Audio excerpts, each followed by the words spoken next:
In this episode of Discovering Dowsing, I'm so excited to introduce you to the wonderful Mark Leib. Mark helps people create high-frequency spaces that truly support well-being, healing and spiritual growth, and he works with the European sacred design tradition. He's actually the only practitioner of it here in the UK, and he weaves together ancient earth wisdom with modern bioenergy mapping in a way that feels both grounded and deeply magical.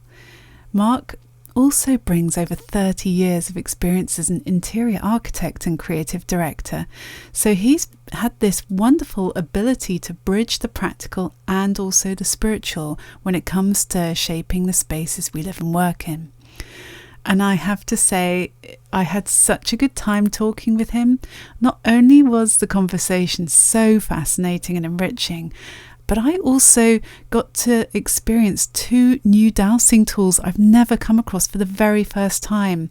Have you ever heard of a Lecher Antenna and a Radesthesia Pendulum? If you have, or if you haven't, you're in for a treat. They opened up such a world of new possibilities, and I can't wait for you to hear more about them. So Mark also teaches sacred design, dowsing and nature connection, and he's doing ongoing research into Hermetic science and bioenergy through his Harmonic field project. If you'd like to explore more of his work, he also has a free masterclass called The Sleep Sanctuary, which you can find at his website, and we'll put the link in the show notes.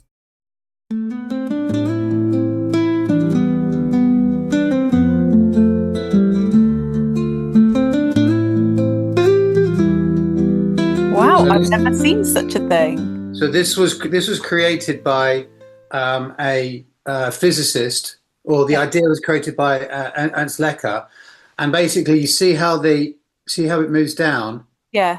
Every increment, basically, so there's different frequencies. So there's actually there's a lot of physics in this. I'm probably not going to go into it today because it's probably a whole workshop, and I've been using it a bit. I'm starting to use it more. And what you do is you hold it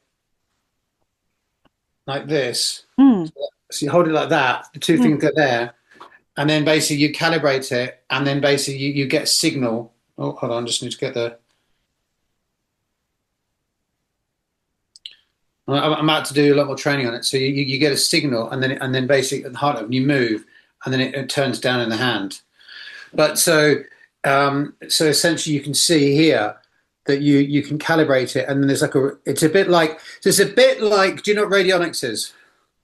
I've heard of it. I've read a little bit about it, but Okay. not in detail. So radionics is sort of vibrating information. Have you heard of bioresonance? Yes. Right. Bioresonance is actually radionics, but Okay. radionics got shut down radionics got shut down because radionics basically allows you to okay.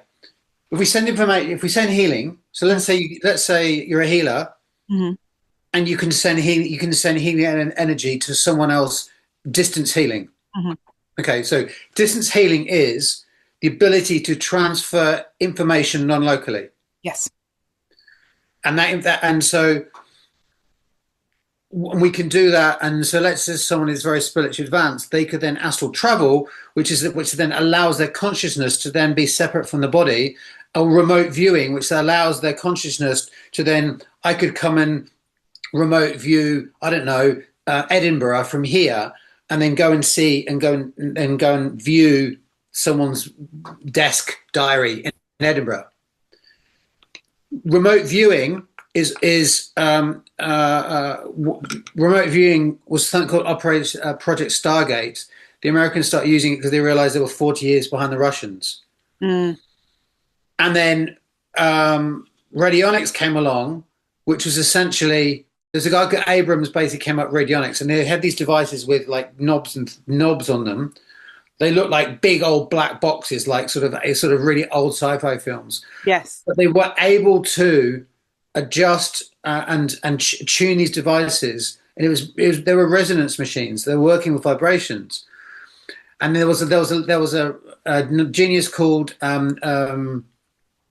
Ruth Drawn, who was able to take it to a new level. And then in the 1950s, there was a guy called George Delaware and his wife, who were English. They made the devices. They took it to another level again. Delaware made a device, and then there was a camera attached to it, and there was a famous photo of a baby in a womb. And then, but the thing was, the womb was 140 miles away from the camera. Wow! Right, and this is before they could do ultrasound, right? Just of course, yeah. So this essentially is etheric. So you talk about Keeley. All etheric science. I mean, this is probably would take 5 podcasts up, but etheric science essentially has been suppressed violently because it's the science of vibrate. It's everything we're doing. We're doing dowsing is one level, but then this is the dowsing sensibility of being able to then, let's say we can remote dowse. I could remote dowse your house from here, but then this takes it a step further, that you can then remote view and see information, and you can send information. Then it's like, okay, how do we then make a machine that could then calibrate a specific information set? And then if everything we know is everything is oscillating interference fields. Not everything's energy. I mean, that's a baseline, but everything oscillating fields, interference fields of different vibratory frequencies. Once you understand that, you can then, you're then able to attune ourselves. And when we're dowsing, we're attuning to another vibrating source, whether it's an earth energy line, or whether it's to someone's home remotely, or to let's say to the information contained within someone's Akashic records. All information is available. That's why you can then remote view. But it's just you're doing through without a device, and you're doing where that person's ability allows them to then visually take information and send the consciousness out and receive an instantaneous, non-local information feed back to their brain, and then and then they can then discern that as visual information. Okay. Now, Radionics then formalize that into a way that they could then work with. They could tune that into devices. But bioresonance, the people that bioresonance practitioners, it's radionics. So radionics comes from the word radiation. Right. But radiation became a really, really bad word because you have radiation sickness and you have nuclear bombs. But in the 1920s and 30s, people were being healed with radium. You can search this; it's a massive topic. Like you could, and so in Ayurveda, in the most ancient aspects of not Ayurveda, but so there's the Ayurvedic medicine system. Yeah, came from something called Siddha medicine. The Siddhas were the ancient, the Hindu yogis that perfected. They were called a Siddha, so that they were perfected. They had their own medicine system that was then essentially alchemical. In the oldest aspects of that, which is in Sri Lanka and Tamil Nadu, they have texts going back 16,000 years. And in those texts and in that knowledge base, first of all, you start with plants, then you can go to minerals and then metals, but then you then go to then you can go to isotopes. They worked out how to microdose radium and different isotopes, and recognizing that in microdoses, there are noticeable benefits to the biofield. So radionics, radiation, Radesthesia. Radesthesia so this is a Radesthesia pendulum. Oh, I've not seen this before. No. Right. This basically goes up and down in increments. Yes. And what's happening is there's an angle from there to there. There. When you move this down, the angles change. Of course. Radesthesia comes from the understanding that when you change the angle, you change the emission. So you change you can change emissions. And so on this pendulum here, I don't know if you can see, there are the letters and numbers. Letters. Can you see that? Yes. They discovered that if you have a sphere, a dome, that you get 12. There are 12 colors. They called them colors, but actually they were like more like transdimensional frequencies that appeared. And there's something called, then there's a whole thing and this was discovered through when they were in the Great Pyramid. So that is a design science, and it's called Radesthesia because there you've got radiation. It's the basic radiation, waves of radiation, but radiation means something that radiates. So radon gas from the same root, radon gas, and can then come through the cracks in the earth. Yes. But also the sun that's coming out here is giving off radiation. Yes. And so Radesthesia and then Radionics are then discovered that they worked with a whole system of vibratory, they called them rates, but actually the Radionics frequencies are really frequency bands that they could then plug into their machines and then send information. There was a guy called Hieronymus who used a Radionics machine to monitor the bioscience of astronauts in the 80s, and he sent his data to NASA, and it was identical to their data, but he did it from his Radionics machine. So essentially, the dowsing mechanism has no limits once you understand the principles and the non-local mechanics. This is powerful stuff, Mark. You know. So you've got Shape Power book. I have. Now that's how this is then applied.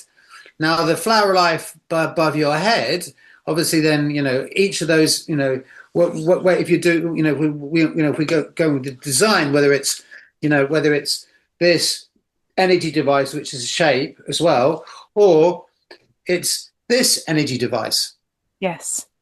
So Okay. you've held up for listeners rather than viewers. You've just held up a sort of sacred sign before, a bit like a Triskelion, but in wood. Yeah. But not quite the same. But this is a nautilus shell, sort of, gold, the phi sort of shape, beautiful spirals. Yeah. So, it's a huge topic, and it's quite remarkable. And unfortunately, probably can't go into today, but this knowledge was repressed. There's an alternative name for it. It's called psychotronics, which sort of went out of fashion in the 70s. The reason is because there was a lot of the research was done in the 60s and 70s in the Soviet era, particularly in Romania and Bulgaria, and they recognized how with the understanding of the information and some of this knowledge, how it could then be possibly used in terms for military uses. Yeah, and so hence why bioresonance is radionics, but they don't say it's radionics. So it's a wonderful. I know a friend who's a practitioner. It's a wonderful modality. Which is then working with the vibratory field and tuning into it through a piece of technology. And there are many different radionics devices that you can purchase. I know a manufacturer the guy lives in Bali, and there's two great stories because I had some interviews with him last year, and his device is called the SE5, and he didn't invent it, but he developed it, and he went to China, and a Chinese business person bought 30 of them, put them in and had a per building, 3-story building, and then they had a series of researchers. They used the SE5 to be able to let's think, I describe it, to be able to measure and to map the vibratory signatures of traditional Chinese herbs. But within traditional Chinese medicine, there's not just the herbs, but also things like bear claws and antlers and different things from animals that are not possible to attain anymore because of sustainability issues and ecology. They were able to then this guy was the owner of the device was able to train practitioners, and they went around China talking to all the family, the most advanced traditional Chinese medicine practitioners, actually within the family lineage, because traditional Chinese medicine is only really about 40, 50 years old. The ancient Chinese medicine, where they understood a much deeper level of the energetics of all of these substances. So each mineral, herb, root has its different vibratory signature. Mm. The radionics machine was able to map those because the businessman wanted to be able to synthesize the frequencies and then combine the frequencies and then imprint water to then give to Chinese OAPs, because there's no national healthcare system. And whilst the owner of the company was there, he had two devices in his hotel room, and he was in Beijing, where there's very bad electrosmog. Not electrosmog, sorry, smog. Not electrosmog, that's something else. Very bad smog, really bad weather conditions. Okay. They have really atrocious air quality. And so he set the devices up and then cleared the smog, cleared this awful in sort of toxic clouds from around his hotel for about a mile around. And he has a client in Germany where they're a forestry group. And they have 6 of the devices which are then healing a forest, in Africa. So the possibilities are endless. It's just that there's a lot of people in Europe, not so many. In America, there's a lot of people using them, but they keep quite quiet. And a lot of farmers use them. And what they do is they have different rates, different vibratory frequencies, and then they'll apply them within towers. So essentially, they're modern versions of menhirs or standing stones, and then basically apply the rates into that and use the towers to then send the frequency rates out into the fields to enhance the crop growth. Wonderful. This feels like, although there have been attempts to sort of squash or suppress, it just feels like what we're meant to be doing, because it's working in resonance with our environment, our own biosphere, if you like, the connectivity and the lack of separation as well. Like, we're all connected and we can help each other. And this is free energy. Yeah. Free energy, free information as well. Yes. So the one of the radionics pioneers, Ruth Brown, has a really fantastic quote in a book I have, and she was looking at blood, and she discovered that in a vibratory nature that blood was able to travel at essentially the speed of light, and so your blood frequency and my blood frequency can travel around the Earth at 7.25 times per second.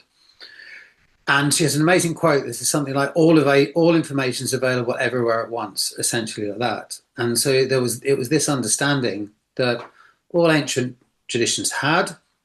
Whether it was a primordial tradition, being able to tap into, for example, the song lines in Australia. The Aborigines would then literally connect their consciousness into the earth energy lines and then sing the lines, or whether it was something more like the Hermetic traditions, which were sort of post-classical era Egypt, in which the Greek teachings then took on a more formal nature, in which this sort of pagan quote unquote sort of classical science and understanding, and sort of Pythagorean, neo-Pythagorean understanding of music and number and tone, really being the foundation, and geometry itself as the come back to flower life above your head, Yeah. The vibratory patterns, all that information then became sort of codified, and now we have fantastic ways of seeing the sound moving. So I think that like all that information, all that geometry, really is one part of one that huge system. And the Shape Power book, which is a classic, which really then recognizes that. We do have a paradigm in which there's huge amounts of information available. In the UK, we've got a very strong dowsing tradition. Mm. We've got hundreds of stone circles, and there's been a lot of work done. But in Europe, it is different. We are actually, I consider we're actually quite behind in Europe in many ways. So, for example, in terms of Radesthesia, what we talked about in terms of dowsing and recognizing earth energies being potentially a problem in our homes and detrimental to health, Switzerland, France, and Germany are decades ahead of the UK. Yes. They even have formal surveys, don't they, before builds are done in Germany to ensure that houses aren't built on, let's say, fissures of geopathic Right. stress. That's so good. that That's good. people's health is maintained and sustained. That's right. That's right. And then the Radesthesia we've been talking about, that's a very, very strong, very, very strong tradition. And that's because when to do with the French lineages of a building of which I'm a member of. We can talk about that afterwards, and how that relates. But then there were very, very strong French occult traditions, and then in terms of the historical nature of the links between the Jesuits, who sort of went off with the conquistadors and the different crusades, and then they would then work like the science division. And so one of the things they discovered was essentially the roots of what is now called Radesthesia, which is this French basis of a scientific dowsing tradition in which the devices are measured tools in which the mental aspect is removed, in which they're able to set a frequency and then measure for that. And that then came from looking at the Great Pyramid, and that's something that they became uniquely strong in France in particular. And then there's a whole series of researchers who have been looking at then in parallel looking at the radionics and the shape power. And there's a huge amount of literature that is still in French that we don't have in English yet. Oh, really? Yeah. So we have a fantastic research in earth energies and looking at, for example, sort of alignments in the landscape. Yes. Whereas the Germans and the Swiss are very much being like, because the Germans and Swiss are incredibly technical, and in terms of your building biology that you mentioned, they're very strong on that. But the French, in terms of the shape power, in terms of recognizing they call them emissions of form, essentially a shape. So we come back to the flower of life above your head.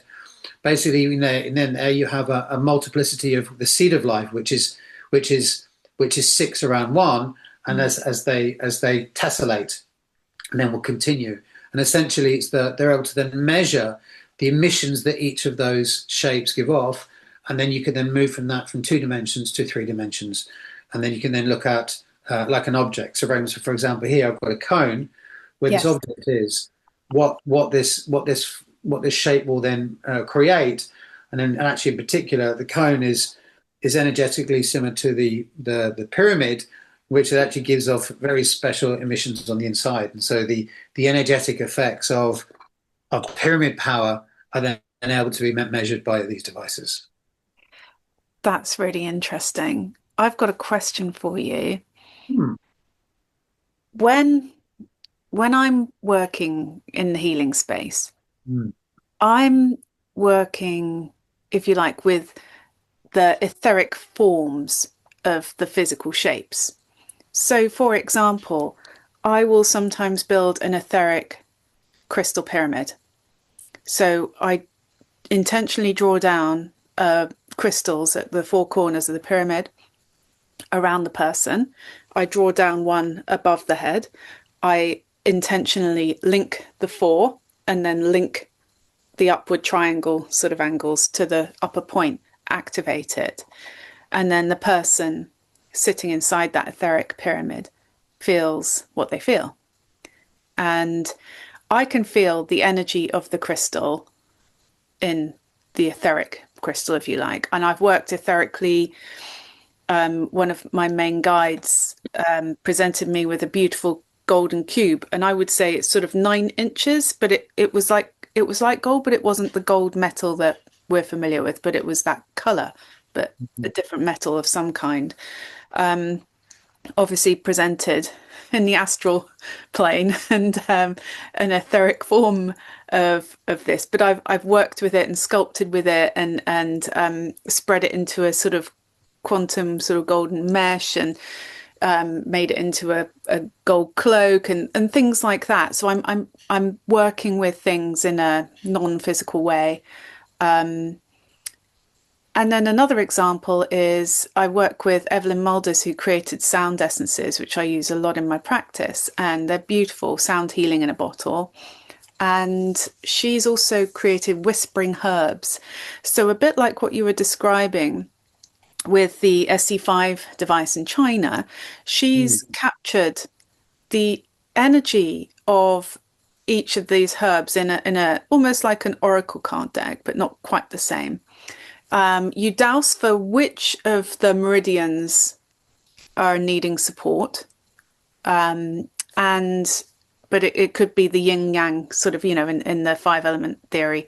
You go into which aspect needs support, and let's say it's metal and it's a guilt one, and you go for the herb associated with that energy or emotion that might be stuck. You have an affirmation that's to do with the mental aspect, the emotional aspect, and the physical aspect. You have a card with a picture of the plant. You hold the card here, so it's not the physical plant. You're not ingesting anything. And then you tap around your ear while moving the card around in a circle, saying the affirmation until you feel like you don't need to do that. So you're getting the energy, if you like, the imprint is going in through the affirmation, the image, and the tapping. My question is, have you worked non-physically like that? Because you work with space, you work with sacred geometry, you work with the harmony, the note, the song, and you create sacred space, you do all sorts of things beyond that, and you're very, very rich in your understanding. Have you touched on that etheric version of things like that? And if so, how have you woven that in? When I'm designing, spaces, I am designing and creating in the same way that you are, in the same way that you described making the etheric pyramid with your client. I am doing exactly the same thing, but I'm designing and building with it, and they're permanent. So in that way, it's exactly the same. I'll give you an example. We built we did a workshop in Ireland about 6 or 7 years ago. We built a labyrinth and a beautiful farm in Cork, and so it's a 7-circuit labyrinth. Yes. So I'm sure some of the listeners will be familiar with it. And we then placed the sacred geometry around it, which is the solar geometry, which is the information called the music of the land. Really, it's information, energy, frequencies of the land zone music. Like it's like we're able to activate the land zone DNA. When that's done, it then activates an energy structure. So the labyrinth is elevated from being a fantastic sacred structure in itself, and we were very lucky when we did this build. There was an Irish lady, a seer, very, very wonderful, very advanced clairvoyant ability, and she was at the center of the labyrinth, and the final stone was put in place in the center. The 7 stones in the center, and as soon as it was put in place, afterwards, she said that she saw spirits coming from four directions because the labyrinth all the structures aligned to the Earth's magnetic field. And these four spirits came from four directions, all wanting to sort of take ownership in some way. And they were sort of being a bit playful, but also they wanted to sort of connect with the energies. But then she said she saw pyramids being formed, just as you described, because in our geometry, there's a circle behind my head. Yeah. There's circles, but there's also squares as well. And so essentially the geometry is a mandala, so it means a sacred circle, and then as the circle and then the square geometries and the rectangles, they form. There are squares, and there are the squares sort of go down in the octave fashion. So they sort of go, one could be 2, 4, then 2, and then 1, for example. But then in 3 dimensions, what she saw was these squares actually being pyramids stacked. So she saw them. So the structure built that. So in exactly the same way that you're building on the mental plane, or well, you're building you're not on the mental plane yet because it's from your mind, but actually it's something in which you're able to connect with these etheric structures and do the same thing, but we then build them onto the landscape. So it's exactly the same. So you craft that for your client, and then when we're building, we're doing the same thing as well. So that's one exact correlation. So we're building etheric structures in the landscape. I love that. And then in terms of you said about information with the cards. So essentially, I'm trying to think a good example of that. Yeah, of course. So radionics is, that is a radionic methodology in which you say the transfers of energy. It's the information of that card, which is its pattern, but also its meaning and what's been imprinted into that, like the healing quality. What was the card? What was on the card? Let's use the word that comes to me for one of her cards. Sassafras is one of the herbs that she's got. But you could have burdock or whatever the herb is. Fantastic. Yeah. So radionics works with the principles. They have a witness, and so that can be in the classical radionics machines. They use blood, like a drop. That says all the information of you have that's all you need. Like a piece of hair, which is why like the American presidents, like every cup they use, there's no DNA. Because once you have that information, then you can access the whole of the biofield. And so you can also do the same thing with an image. So within Radesthesia, you can also use a little photo. So once there's that image of the sassafras, there is the vibratory information of that plant contained within that drawing, or that maybe it's a beautiful drawing. It's still then you can still imprint the information of that plant into the person's biofield via them seeing it, and then sort of there being a transference into through the psychic perception. So working in that way, you can also obviously do it remotely as well. So there's devices to be able to send information that can send that. So there's giving you another example. There's another French researcher made a device. It's a wooden block about this long. It's called the reciprocal board. And on it, and so behind you on the flower of life, you're seeing 3 circles, and so where 2 circles meet, you're creating a vesica Pisces, which means the fish bladder, and so that intersection point, which looks like an almond, and we've got you've got dozens of them there in this board, where there are 3 interacting. There's quite a lot of technicality, but essentially this board becomes a radionic map in the same way that the flower of life can become with you behind you. This researcher made 2 of these boards, and then on one of them there was a dial placed, and they're lined north and south, and then there were grooves cut into it for very specific angles, and then also holes drilled. So this board essentially becomes a radionic circuit, which is then able to mediate between the local field and the etheric field. And what happened was, I don't have an example here. Let's use this. There was a board, and then onto the board there was a vial placed with liquid in it, and then on the other board there was another vial with liquid in it. But there was one that was sending, one receiving. The one that was the sending, let's say it was a crystal essence. The information of that crystal essence was then transferred to the second board. Then they were undertaken. They were next to each other, but actually there's no distance. There's no separation of distance.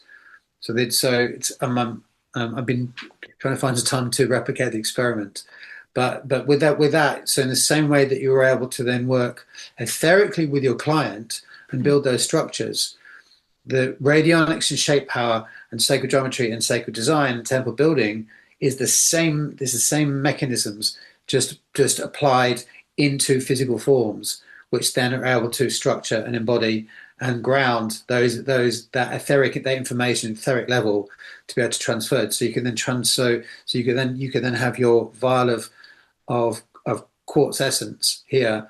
And if you have another board in Paris, you can then use it to send the information in the same way that we can then send healing information from our own biofield to another person. So the distance is irrelevant. Got it. Fascinating. So there's multiple applications, physically and non-physically, and combined, of course.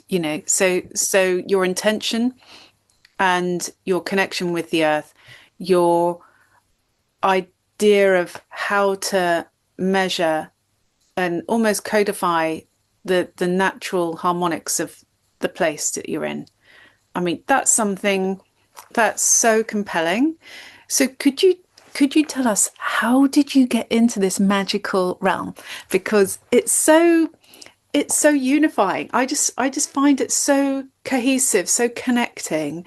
So us dowsers, we go out with our dowsing rods, right? We go across the moor, we're finding the standing stone. And we're connecting with the ancients, our ancestors. We're wondering, why was this put here? How were people living? What were they thinking? And what were they doing? And we can get to a certain point with those, questions. We can douse for yes, no, maybe answers. We can connect into our inner wisdom. We can get our busy minds out the way and allow information to come in through, like you're saying, places like the Akashic Records. You can tune into the history of the place. Have I been here before? That kind of questioning. And then when you bring in the component of sound with the sacred geometry of the landscape, what it makes is, for me, it makes everything whole. It unifies it all somehow. And it's like the unifying theory of life when you bring in sound, light, the living in harmony, whether it's in proportion and sort of wonderful proportions of the maths, the shapes, the platonic solids, whatever you're bringing into harmony. We're made of these sacred shapes and proportions as well. And so when we're bringing all of this together and we're working, let's say, physically, etherically, but with the sound component, how did you even start? I mean, you're amazing, Mark, I must say. Just what you've garnered, what you've alchemized, what you've codified almost and put into places. You've got this design background, and then you're a dowser as well, obviously, but also a polymath by the sounds of it. Tell us how you got here. Well, it was actually through energy. I was an energy. many of us have gone through. I'm sure many of the listeners have had a point where they had a life, and then there was a life-changing experience, and something changed, and then they went off and they started doing this weird thing called dowsing. I'm sure, and then, or so many people they're doing Reiki or those things that they're going through that change. And I was just a normal designer 20 years ago, and so I was always drawing, like my first thing, I think I just was just drawing forever. And then I became a designer. So I was an interior architect. But then what happened is, at about 10 years old, I started doing martial arts. But I hurt myself and had to stop. I had a couple of operations by the time I was 16. But then what happened is, in my 30s, I was drawn back to it. And eventually I landed, I was living in Australia, I landed working with training with a Tai Chi master, because I still had this deep desire. It was very, very primal to be able to sort of to connect with the body, and in my 30s it was more about discipline and more about the progression of myself, rather than wanting to beat people up. That goes away when, that's a sort of a childlike thing. And essentially I found Tai Chi, and I studied. So do you know what Qigong is? Do you know Qigong? Yes. I'm sure some of the listeners will know as well. So so within Tai Chi, I was wanting. It was studying a fighting form, because Tai Chi is a fighting art, but it takes a long time to learn how to fight with it. It's like 10 years, because you have to be. It's so subtle. You've got to give away all the physicality. But with this master, I studied a very specialist form, Qigong, designed to activate the body, to allow the energies to flow, to be able to sort of send the energies out in the same way that a healer could send the energies out to heal. You can send it out as well to fight with. I didn't get that far, but what happened is it changed me. I activated channels in the body. Yes. And my mind changed, and there was an awakening of remembrance, and then I went through like about 3 years of just reading all like 20 different subjects, and I was almost failed maths at school, and then there's all these quantum physics and geometry and sacred geometry, all these things that totally had been not within my field. And then I eventually realized that there was a way that I could use this information still available. I could work and design with it, so I could then actually design. And at the same time, I was realizing that the way I was working in a commercial way wasn't satisfying me. It was sort of, I wanted to work on a much deeper level. And also the impetus to find that Tai Chi was because physically I wasn't strong enough to be able to do the hard stuff. So it was healing, and it's actually been, this work has been my healing journey. It has and it's that deep desire. We all have this, we all, the same desire to live with that partner in where we're going to be able to live in resonance, where we're going to sort of live in balance. That that desire to have great health, and to really to become the complete person that we all want to be. Yes. And Pure it was all of those things potentiality. together. Yeah, I was going to say it's pure potentiality, isn't it? When you live in alignment with what your soul song is, when you have that clarion call come through, and that you're willing to do the work, because it's mastery, isn't it? That sense of inner discipline. You show up for yourself. It's not for anyone else. Yeah. Nobody's going to give you a pat on the back. It's just Yeah. you do it for your own highest good. And it's every aspect of life, isn't it? And it's congruence as well, like how to live, breathe, think, feel, and believe in alignment. That's it. That's right. And I was very much out of alignment, and in my early years. And then when I got to the point when I found this work, and I realized that was the way for me to come into alignment with myself, and then also to be able to design and create spaces which then embody that alignment, that really creates that alignment in the same way that you're working to realign people when you're doing your healing work.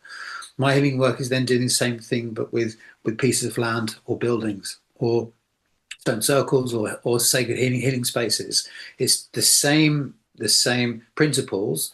I'm just able to sort of embody it with large pieces of rock or the actual building or using trees and plants and water, but it's still the same forces and the same vibrations to be able to do that. So I think when you were asking then about going into the landscape and then the dowsing, that desire, when we're going out and we're feeling this, is like when you start to learn those practices and you learn those skills, it really does feel like this sort of magical world sort of opening. And I teach dowsing as well now, but it took me a very long time for me to douse because I was still within, I was still healing. I wasn't in that alignment. So I had to keep going back to it. I had to work really hard to be able to get into that center, to be able to be that alignment. And then once I got that, then I was then able to sort of share it and then create it for other people. And I guess in terms of the other bit of your question, in terms of all the knowledge and all that, when my brain basically sort of turned on, all of these things just started appearing, and I was sort of reading 8 hours a day. It was just and absorbing it and keeping it. And from a sort of from zero, there was one day I wasn't, and the next day it was 8 hours. It was that immediate. That is literally illumination on off. It's just gone. Yeah, it's like a switch. Yeah. So when you're clearing those channels, which we don't realize are blocked, that we come with a story, we come with ancestral lineage, the blood that comes from all the generations and also the past life impressions that we may have had. We're carrying baggage whether we know it or not. And when you're doing movement like Qigong with that intention, you can clear those channels through lots of different ways, right? So it's fallen into your path that at an early age you trod the martial arts sort of path, and then you develop through coming across a Tai Chi master is such a blessing, in person. That's such a rare thing, but so good to actually be able to work in that direct way. And also with Qigong as well, which is a very powerful modality. Other people can do it through past life regression or somatic release, ecstatic dance. I think I'd say Qigong, it's actually called Neigong. So it's closer to, it comes from internal alchemy. Okay. So Qigong is sort of breath work and movement and energy flow. This was sort of, it's closer to the internal alchemy practices, I would say, because you actually said it right in terms of the channels. You actually do work in the same way if you went to an acupuncturist and the acupuncturist puts a needle, in the heart meridian, and it's opening that channel up to allow the flow in the same way that we're doing both acupuncture and land, on the channel, and you're letting that flow. When you're doing this internal qigong work, you're then opening the channels in the same way you might work with a client to as you said, for example, a past life blockage. This then is opening. You actually open the channels in the body. And I was doing it to fight with, and then actually I actually stopped the martial training and then stayed with the energy work. And then it developed into what we're talking about today. So it was an opening of the internal channels, which then allowed in the Chinese system they call it. So there's qi. So qi is like prana, and there's one lower that's called jing, which is like your essence. But then in the Chinese system, there's one higher one that's called shen. That's almost like the qi when it gets refined to spirit. So they've got a very wonderful system in which you recognize that you can then develop that, and that's really what happened. I was working to sort of be this sort of great martial artist, but actually what changed was the awareness and the consciousness aspect. That's interesting. That reminds me when you were describing the Shen of an awakened being called Muji. I don't know if you've come across Muji. He's Yeah, I actually met him in India once. oh right, and Rikishesh, I think it's called. Is it there you met him? It But was in the south in Tiruvannamalai. oh okay.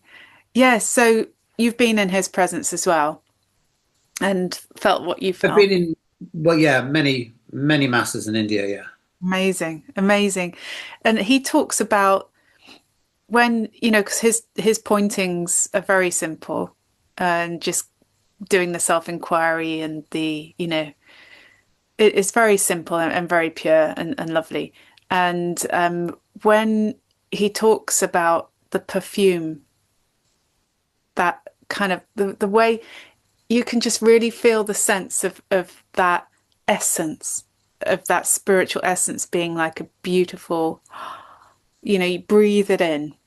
It's ineffable, isn't it? That kind of sense of that transmutation, that inner alchemy, where you do the housekeeping, you do the dusting, and clear out your channels, but actually elevate, raise your frequency so that you can resonate and anything that comes up that's a potential trip hazard, you can, you know, silently smile inside, either step over it or pick it up, move it out the way so other people don't have to trip on it too. You know, it's just such a beautiful process, this alchemy, this inner alchemy. yeah, yeah. It is, and I think you're absolutely right. In that way, it's something where that that that Advaita sort of Muji's work sort of built on the Advaita Vedanta of Ramana Maharishi Oh, in terms of that introspect and really questioning at that level. It's very, very, incredibly powerful, and is doing the same work that the Chinese systems are working on the channels. And so you're gonna, you'll get to the same places. wow. So hang on a minute. So not only have you been studying the Eastern sort of, the Qigong, Tai Chi sort of modalities and the inner alchemy, you've also been connected with in India Oh the yeah, the path like Sri Ramana and all not these quite, not things. quite. I came across it. Okay. I'm there. I'm not. I'm not. No, I'm. I'm. I was actually Ramana Maharishi was in Tiruvannamalai in the south. I've been there several times. I was Okay. actually there because I was initiated into one of the Tantra traditions. Oh, So, okay. some of your listeners and viewers will know of the Sri Yantra, which Yes. is about 48 interconnected triangles. So I actually was in India and I was initiated into that tradition. And so, Wow. yeah, so the tradition is called Sri Vidya, and Vidya is a path, and then sort of Sri means auspicious, and so Sri Vidya is a Shakti tantric tradition, and so all of the traditions contain remarkable sound mantras, sound science.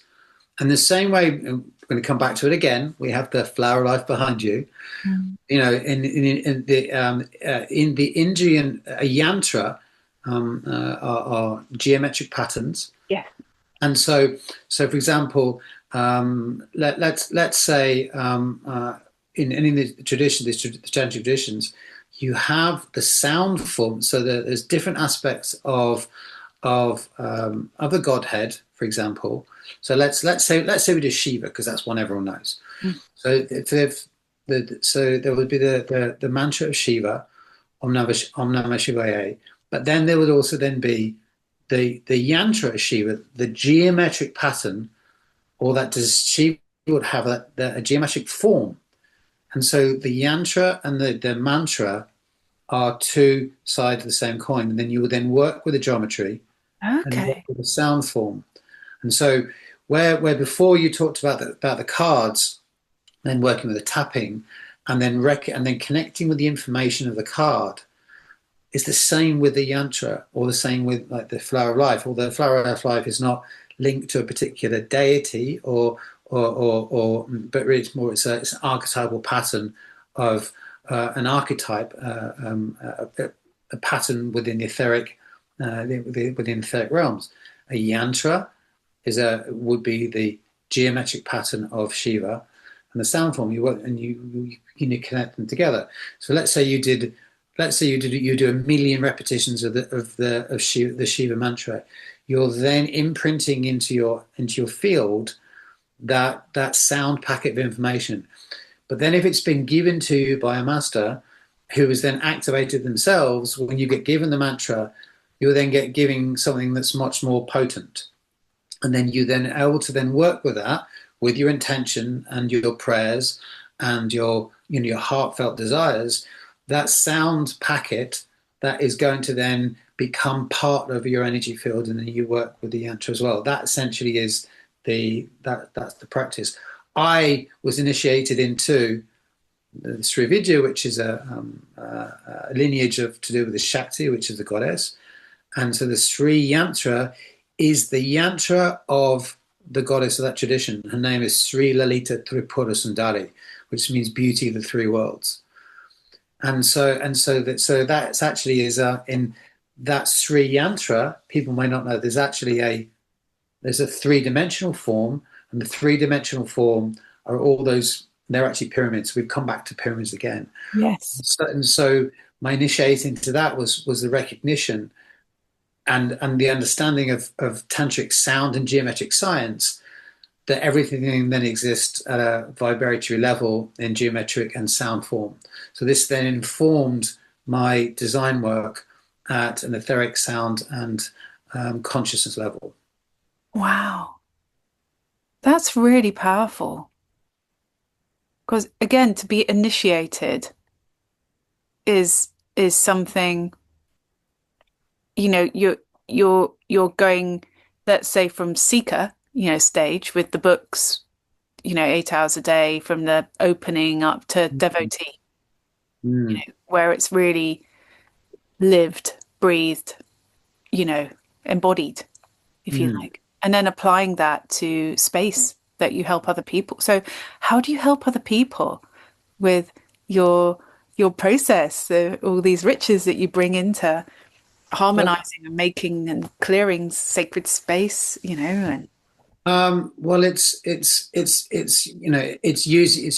interesting because I'd started training with my teacher in the tradition that I practice, and the very heart of that is working with working with sound. It's working with the frequencies of the place, and so there's a very strong crossover that with the sound science we talked about. One is the sound science of India, which really predates many traditions. And actually, in the work that I do, which is the European tradition, which is we work with the 5 elements, so the earth, air, fire, and water, and ether.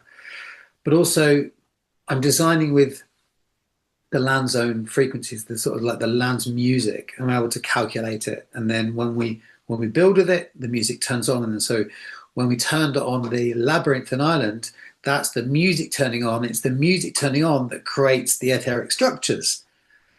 And so there's a direct link to the Indian tradition, which is that because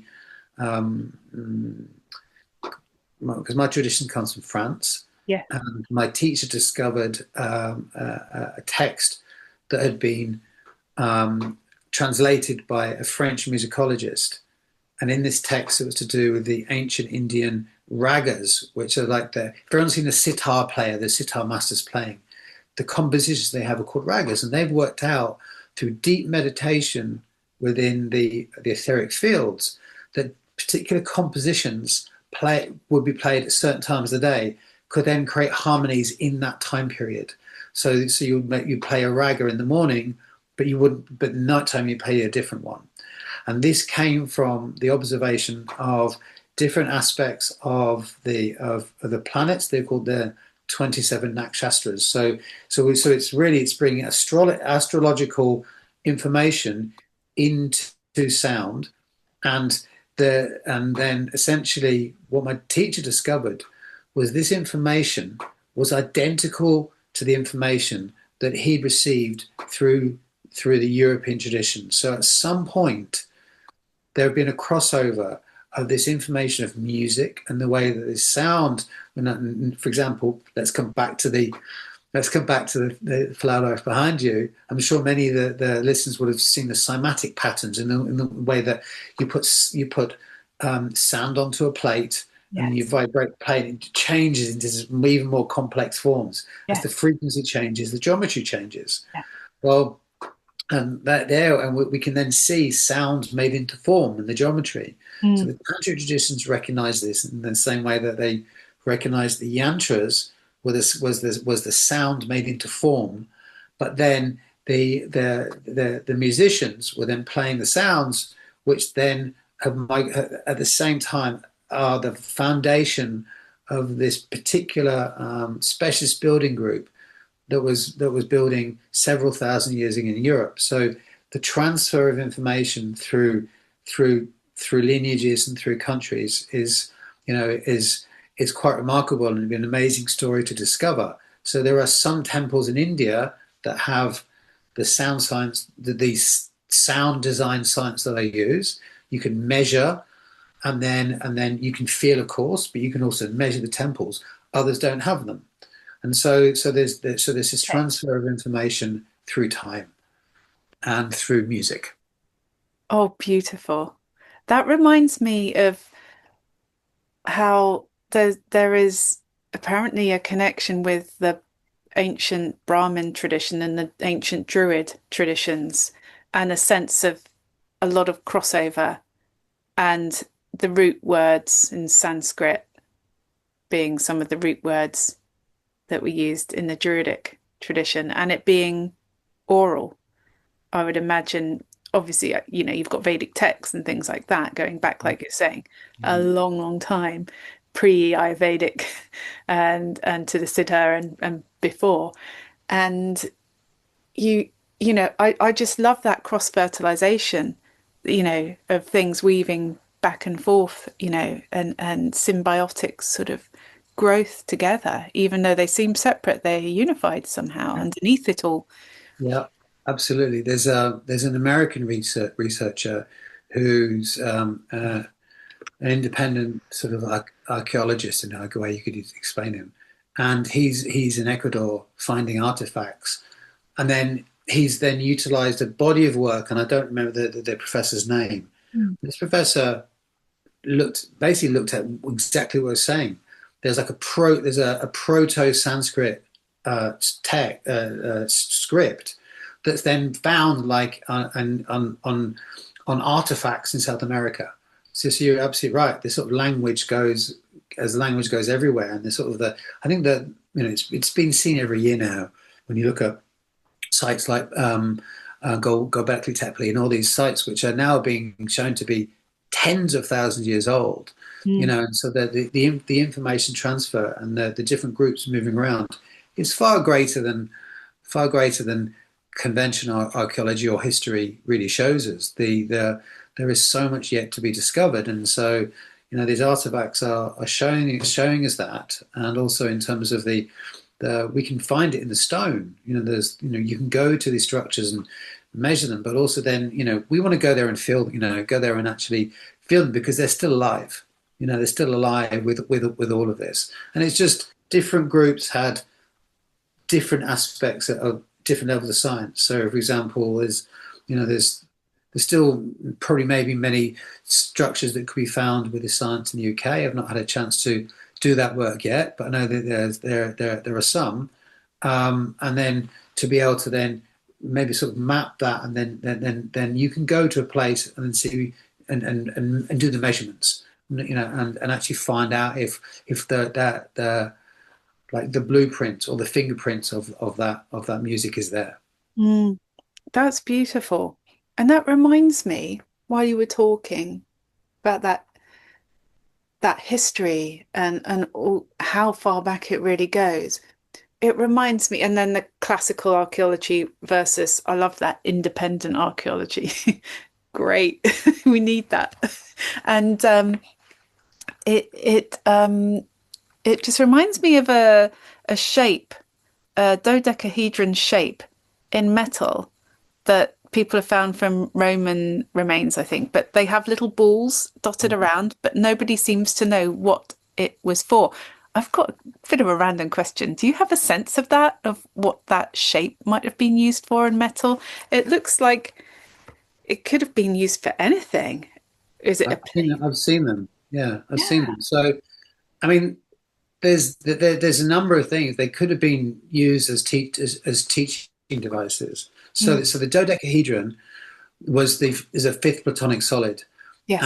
and the I've read this a number of times that um, that when the solids were, and obviously we call them the platonic solids after Mm. Plato, Mm. but Plato was after the Pythagorean school, but apparently he learnt it from them. Apparently, like if any of the initiates, because they had to take vows, were were to tell non-initiates about the dodecahedron, they were killed. It was that powerful. Oh, But wow. yeah, so what we take for granted in terms of our understanding of, we can see videos on YouTube of the dodecahedron. Several thousand years ago, this was extremely protected knowledge. So you can find it somewhere on YouTube as well. Someone did a deep dive into the dodecahedron because the dodecahedron. So for people who maybe don't know, there's five platonic solids. Mhm. So the square, tetrahedron, octahedron, icosa, and dodeca, and so each of these five pure forms have the very particular number of sides and shapes of each side, and they are related to the five elements, classical elements: earth, air, fire, water, and ether. The dodecahedron is ether. Icosa is water. Now, dodecahedron is to do with ether, which is to do with that.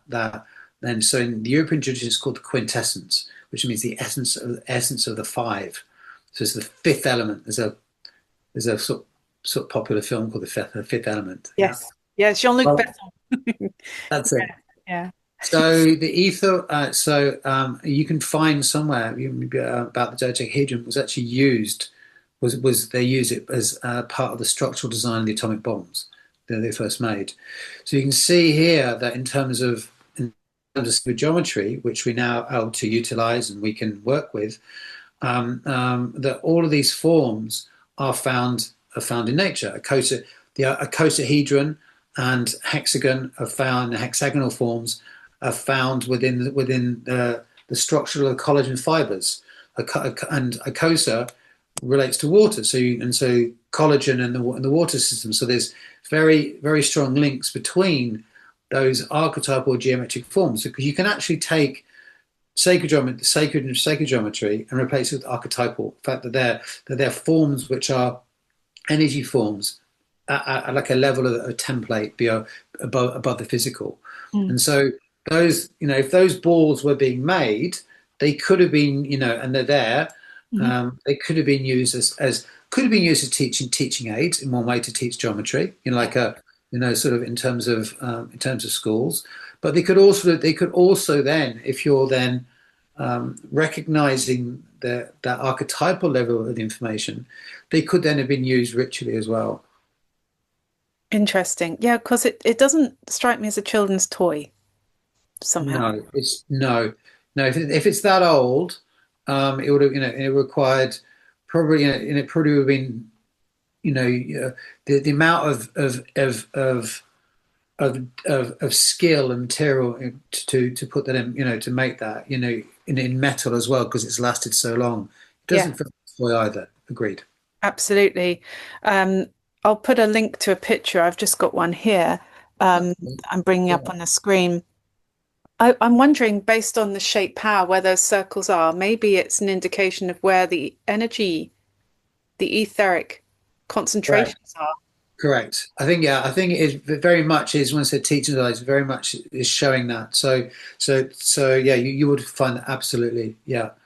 You know, the whether you're an Indian rishi reaching into the akasha to be able to then connect to um, um, the draw down the mantras from those traditions. The same thing can then happen if you're able to then look at these structures as well. There's a very strong there's an amazing researcher um, who's who's the world authority on a couple of um, Greek quote unquote philosophers. These Mm. philosophers are named Empedocles and Parmenides, and these philosophers have been shown by Dr. Peter Kingsley. Have you heard of him? No, no. So he's remarkable, and this is a really great link between everything we've been saying. So Peter Kingsley was the world's foremost authority on these philosophers, but he was also could read the ancient Greek.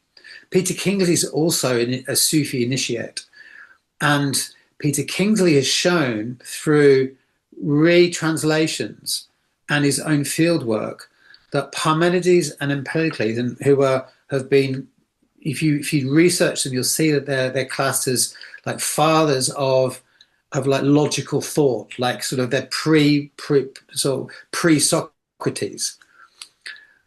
But Kingsley in his work, which is his books are remarkable. They're like trans. So his first book was very academic, and after that, they're just it's like pure transmission. That Wow.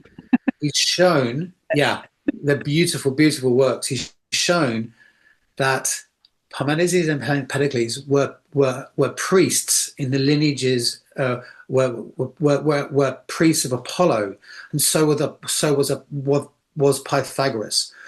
So there was so now we start to come back to the mathematics and geometry within the European tradition, and we've talked about it in terms of the yantras of very strong within the sacred geometry of the Indian tradition, for example. Mm. Within Europe, we had an initiatic, authentic spiritual tradition where Pythagoras and these philosophers were actually priests that were then they were called they had a particular name where they were like psychopomps. They would go in, they would work within chambers, Mm. and and then people would go into these chambers, and their titles was iatromantis, and then people would go into like a trance state, a sleep state, and these priests would then interpret their dreams and heal them through their dreams when they went into this trance in these sound chambers, and they would then basically communicate with Apollo. And so you had this tradition that actually it disappeared. Pythagoras was killed. The tradition basically doesn't exist in a form now. But Mm. but Peter Kingsley discovered it and has shown it to be existing. But then one of these, and Empedocles is actually recognized by one of the Sufi traditions as being one of the initiators of one of their traditions, because this Hermetic knowledge, which was through this Greek lineage, is also recognized as being the foundation of the Sufi lineages. So the Sufis also have the same understanding of sacred sound as the Indians do. So in India, it's called there's this term called Nada Brahman. So Nada basically the heart chakra is Anahata, and Mm. Anahata means unstruck. And so Nada is the primordial sound source. And so Nada Brahma means either the world is sound or God is sound. And the Sufis have the same understanding. And so there was this link with the Pythagorean tradition and the Greek knowledge, and in terms of all, but now it doesn't exist anymore. Mm. Oh, that's amazing, Mark, honestly. And funnily enough, I've been really enjoying listening to Sufi music lately, Yeah, and find it so rich and satisfying and graceful, and transformative and healing and connecting, and yeah, timeless. yeah. It's beautiful. Yeah, I love it too. Oh gosh, yes. And when you were talking about the psychopomp in the chambers with, Mm. is it Parmenides? Parmenides and Empedocles and Parmenides. Yes. And when you were talking about those rituals and going into the, let's say, the sound chamber, but it sounds like a darkened space. Correct. It reminds me of the stories of healing with light, where people in ancient Greece apparently used to go into the belly of the cave. And any cave is going to be harmonically something special anyway, naturally with the natural forms, I would imagine. Um, and they go into the darkness and they start to see in complete sensory deprivation, no light at all. You start to see lights after a day or two, and then you start to see animals in light form, and then spirits and beings over many days. And you come to the mouth of the cave with the fire flicking, and then you can have, like you were saying about the healing process, just with the flickering light, it can heal. It can dissolve the connection between the, let's say, difficult memory and the felt sense associated with said memory. And we now have eye movement therapies to help with that. Doing the infinity sign, that's an ancient Indian sort of move as well, isn't it? To sort of help move the eyes in that infinity shape so that it harmonizes out difficult feelings stuck in the body. Wow, what an amazing story as well. And that this chap, Dr. Peter Kingsley, has, through grace, been able to transmit and connect in that deeper, more felt way. Mm. Wow. Yeah, And his then, yeah, his work is remarkable because yeah, he was gotta like look him up. he was the world of academic authority on it. But Yeah. then he's wrote a number he wrote a book on Jung, but he's Oh, wrote a yeah, my couple of others favorite. where he's yeah his and when you he wrote a book called Reality, which is quite thick, and it's sort of like a story then about going into the underworld, and really it then all these traditions where they actually went down into caves, but then like it's very much the origin of like we talk about we see them the Marvel films now, the superheroes, like the actual hero, like the hero's journey, but the hero was essentially the same. We've been talking now about the European tradition Yes. and within the Indian, let's say the Indian tradition, where you then become a perfected yogi, you Yes. then are able to then travel astrally, and you're able to then transcend time and space. It was the same there. The hero was the equivalent. It was then that person who could then go down into the underworld. Obviously, it's a different pantheon. Mm. They had it wasn't Shiva. There were acts. They were connecting with different aspects and of the godhead, different aspects of different spirits there essentially. But the mechanics are the same. The processes are the same. And you're right, talking about the caves. It's exactly that, being that sort of being in that dark space. There's now quite a lot of you can go and do dark room practices. People you can go there and do 24 hours, 72 hours in dark, and they're really remarkable. The if you can get up to sort of 6 or 7 or 8 days, the pineal gland will start to create DMT, and so obviously there's been such a huge um, um, a lot of people going doing plant medicine, but actually you don't need to use the plants. You can go into the chambers, and so you mentioned and go into darkness. You Mm. mentioned about the structures. So, for example, you go to look at some of the remarkable acoustic chambers in Ireland or Malta, the Hypogeans, where those structures are tuned to or built to very particular frequencies. So, for example, there's been measurements done digitally. These chambers are tuned to particular frequencies. So there's 110 hertz to 111 hertz, and when sound is vibrated in those spaces, that frequency will then have an impact of changing consciousness. So if you're going into a cave, obviously sound is going to vibrate in there, but also the earth energies as well. So earth energy. So there's David Cowan, who's a very respected Scottish dowser, author of a number of wonderful books, has shown how lines like to sort of move and attracted to cavities. Yeah. And so going into cave spaces has been used. We talked about all the traditions have used it. There's the Taoists in China would select caves from very, very specific feng shui rules that they would then choose the cave on particular resonances, and then also would, in terms of the geology, but also the topology of the forms above. So we come back to shape power.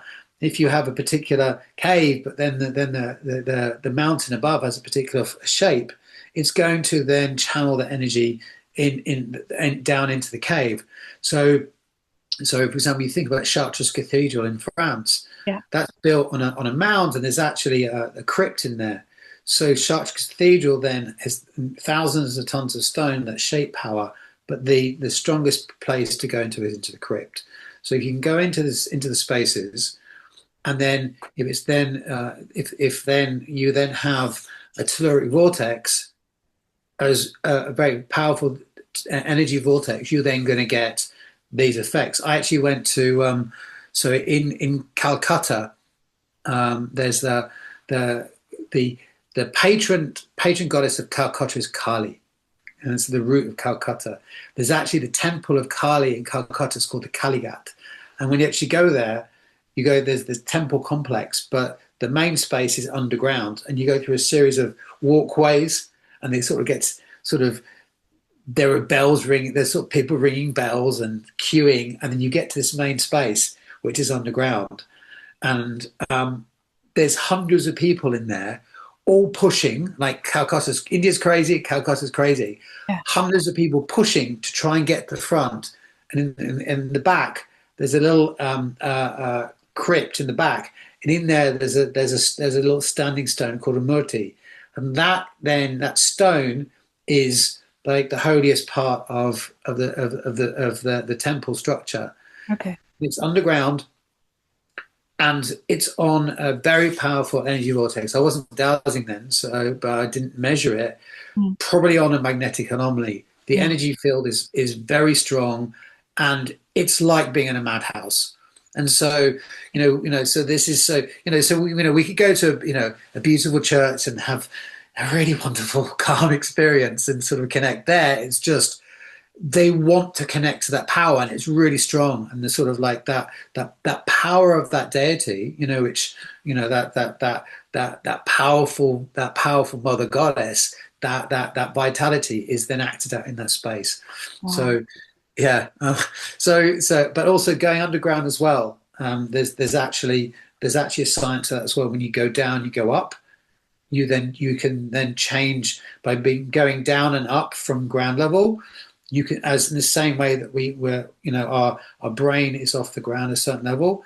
As you change heights and you find particular heights can be discovered, you can then also change brainwave states by being on certain levels. Oh, fascinating! This is interesting. It's just reminding me of when I take clients on a journey. I sometimes take them down a path into a nice meadow with a stream, and then there's an oak tree on a hill, and we take some steps down under the oak tree into a crystal healing chamber. Yeah. And then come out the other side and see what we see, so it's just a really nice process of leveling your consciousness, like you were saying, the frequency and where you are, and what can be felt and provided and received and all of those things. Yeah, there's actual brainwave state changes that can occur to do with levels. Amazing. And that reminds me of hypnosis techniques as well, going down steps. When you're dowsing with your work, what kind of dowsing are you doing? Because it sounds, the way you talk and the way your work sounds, it's really important work. And I'd imagine dowsing folds into it in Absolutely. multiple Yeah, ways. I dowse every day. Mhm. So a remote dowse with a pendulum, client sites before I go there. I use a pendulum to do geopsychic clearing. So I use a pendulum to I geopsychic clear via the Akashic records, and that's a very set protocol. That's pendulum dowsing. On site, I rod dowse to find the particular qualities of telluric vortexes that I want to work with if I'm building something. I use rod dowsing if I'm then looking for geopathic stress. And then I have a couple of other tools. There's one here actually. Well, this is called a Lecher Antenna. A Lecher Antenna. Wow. Called the Lecher Antenna. And just to describe it for listeners, it looks, there's a vertical ruler with some numbers on it with two metal bars either side, and it's about probably 25 centimeters high, something like that. And then there's a block at the bottom with two angled brass rods coming out the bottom either side. So it looks like you hold onto the bars at the bottom, and there's a slider, almost like a logarithmic sort of ruler kind of effect, where you can move up and down the ruler in the center. And it just reminds me of the flux capacitor from Back to the Future, Mark. Yeah. It really does, doesn't it? Well, essentially, what this is this was created by a physicist called Ernst Lecher, and really this is there's a lot of science going on here, and it's basically as you move the slider through the center up and down, it changes the frequency.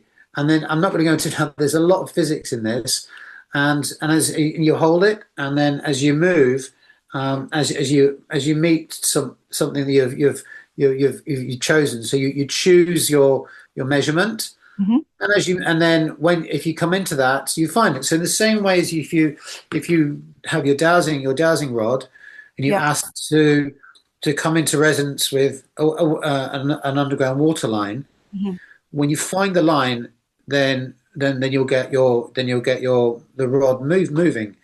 This is the same. It's just that as you adjust the slider, there's a frequency change, and then as you move and you're still dowsing, you're holding the handles, it dips down, and so you can be very, very specific about measuring. So I use that on top of as an adjunct to the rod dowsing. I use dowsing in many ways every day. It's very central to my work. Yes, and thank you for introducing us to a new dowsing tool. Those among us that are interested in this, discovery sense. You've basically shared the Lecher Antenna. That's a brand new one I didn't know about at all. So thank you. Pleasure. I'm using it more and more. So I'm actually been using it a little bit this year. But it's really very, very special tool. It's made of brass. It's just really nice to hold. It looks lovely. And so when you're going to, let's say you pre-douse the site, you do the psychic clearing through the Akashic records. When you have a client approach you, what do they typically want you to help with? What kind of building-based work is it that you might get asked to do? I know it's probably a rich range of things, but I'm just curious. Well, there's two simple categories. I work with private individuals and houses, and then with commercial. So it can be anything from house that is unbalanced, or there's nasty energies, or not feeling good, and we want to make it healthy. Hmm. Then also work with private individuals that then want to have a something built on the land, as well as working with the home. Hmm. And then the same, and it's really the same work working with corporate clients. I'll give you an example. I've got um, a client where I'm going up to Hereford in 2 weeks, and I'm working with their home, Hmm. and also they have a business property there, and Hmm. also I think in probably New Year we'll build they're quite like a labyrinth. So that's they've got some land. So then that's doing energy work and then clearing, and then we can then work through in the home, looking at different ways to particularly looking at sleep, looking at locate where the beds are, bring balancing. I use a as the main part of my work. I always want to activate and turn on the music. We talked about the music a lot today, and this is the very core part of our work, to be able to really link the place. We talked about it right at the beginning, this alignment, and it Yes. really is in the same way that we come into alignment with ourselves. This work, which is working with the solstices and equinoxes, is like a mandala that gets built on the land. Can be Hmm. built. We can build around an existing building. Can also be built into a new build as well. It really then grounds the information of the solstices, and then creates an energy bubble. The vibration of the space is raised, and it really there's a very deep sense of grounding, that the building is connected to the land, but it's also connected to like connecting to the sky. Mm. And that work can also be then for commercial properties. I was just yesterday in Glastonbury working with a client there, Hmm. and we discovered in the courtyard of his property, which is very close to the Tor, a very powerful telluric node. Then we built around it one of these solar mandalas, which is going to make it a lot stronger.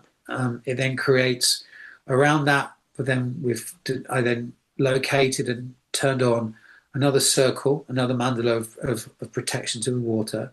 That then opens up, that creates another little vortex made by the sun. And so clients there are going to use that. People that come into to the property Mm. retreat, they then get to interact with that energy. Then there's that line, the line from the main line from that vortex connects to the microline, and so that work we've done there is then grounding and really enhancing that point. Mm. It's going to enhance also the connection to the microline. So Mm. I guess the best way to understand this is if you take a stone and drop a stone into the water, and you Yes. get the ripples go out, all those circles. Yes. When I'm building the work, it's creating those circles, creating those mandalas. And like we talked about before, the nada, which is that sound, that's that anahata means unstruck. And so it's that sound that's always or that it's like if you take a singing bowl, and you hit the bowl, you're striking that bowl to create the sound. But this is sound. This is the sound. This is the sound of the Godhead within the energy field. But it's always been sounding, and so these structures create that. They're like the energy structures, but they're musical instruments. And when we get to live within them or work within them, we get to then have these sound frequencies of the land become alive, and it's really wonderful. That's so beautiful. Honestly, it's so uplifting to hear that you're doing this kind of work and nourishing, let's say, major arteries such as the Michael line of the beautiful earth energies that flow. And yeah, just the music, this Mm. that when I when I think about it, that before anything there was sound. And the silence, there's still sound there, the silent om in the void. Yeah, yeah, and that's exactly right. And so the when we can sort of turn these on, we're actually like I've got a sing bowl here. Like when we're striking this, that's playing that sound. It's then now we've created an instrument to play that sound into the line. These frequencies are from the location of that place, and the frequencies change with location. So it's like making a little instrument and playing that sound from that piece of land, that land. And so then the main energy line, the main telluric lines, then it's like we're then playing that sound into the line Mm. and raising its vibration, which Beautiful. then feeds into the whole system, of course, feeds into the landscape and raises the vibration of the land. Because I would say that even though we're able to work in these ways and work in individual places, the greater work, the greater mission really is that we want to be playing the music. We want to be gathering. We want to be going to the landscape.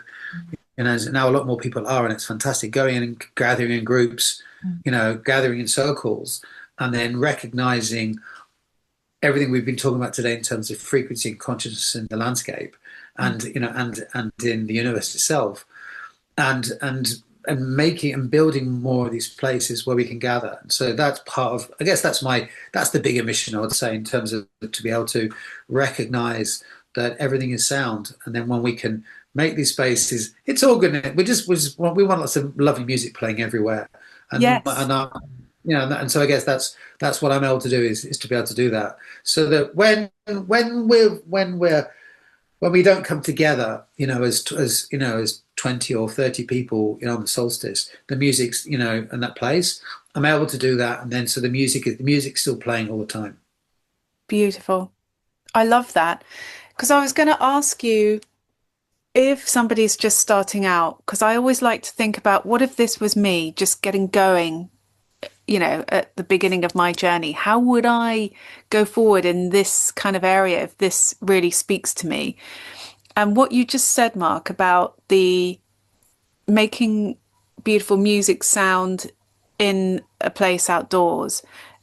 Just in September, I was with the Tamar Dowsers, and we went and met at a stone circle in Dulo, which is a white quartz stone circle. Beautiful, beautiful energy there. Small, but powerful.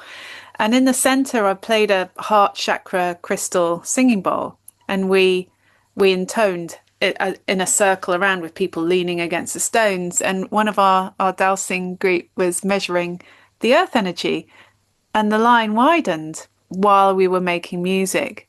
So, like Yeah, you're saying, we've had people calibrate this in our lovely dowsing group locally in Devon, Cornwall way. And so anyone can go. They don't have to be musical. They don't even have to be able to sing in tune. If you just hum a sound that feels like a nice note to you, and maybe if you bring some sort of either singing bowl or a heart drum, or just use your body to, drum rhythms on, or a log you're sitting on, just something in nature to sort of have that dialogue and connection, that and the elemental beings, this sort of non-visible to most seeing eyes energies, love us making music and talking with them through song and ditties. You can sing anything, like even nursery rhymes or folk melodies. When we're starting out on this kind of path, or we're maybe feeling a bit more like, well, how do I go about this? What do I do to explore this a bit more?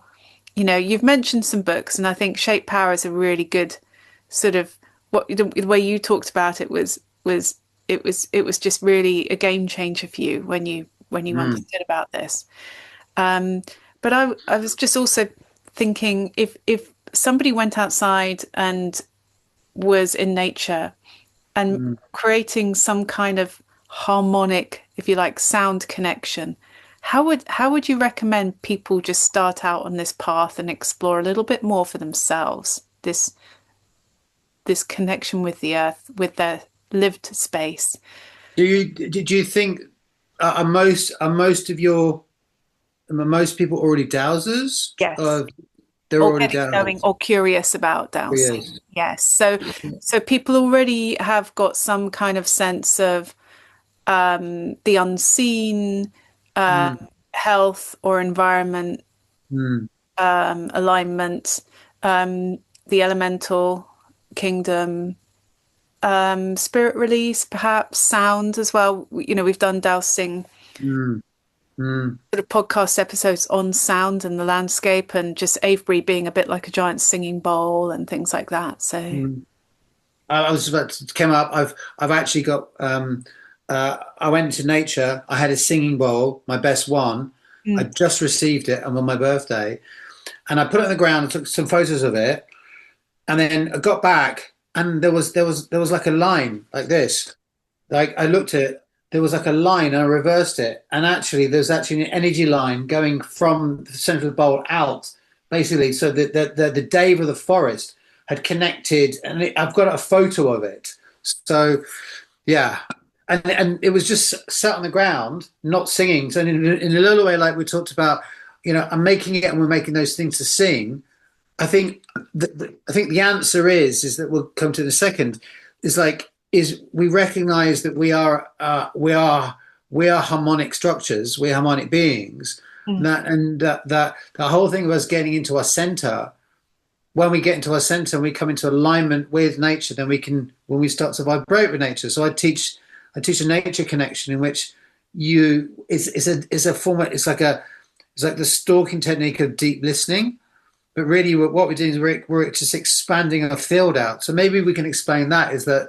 I'll explain that. So essentially, it's just a practice rather than what they can do. I'll give them the practice. Basically, it's an actual practice of being able to expand out the field and then expand it, and then sort of just that deep listening. And some people might be very sensitive. mm, Let's say someone knows how to dowse, they could then find a vortex, and then that same process they could use to then attune into that center as well. So it's like listening, but taking to the next level.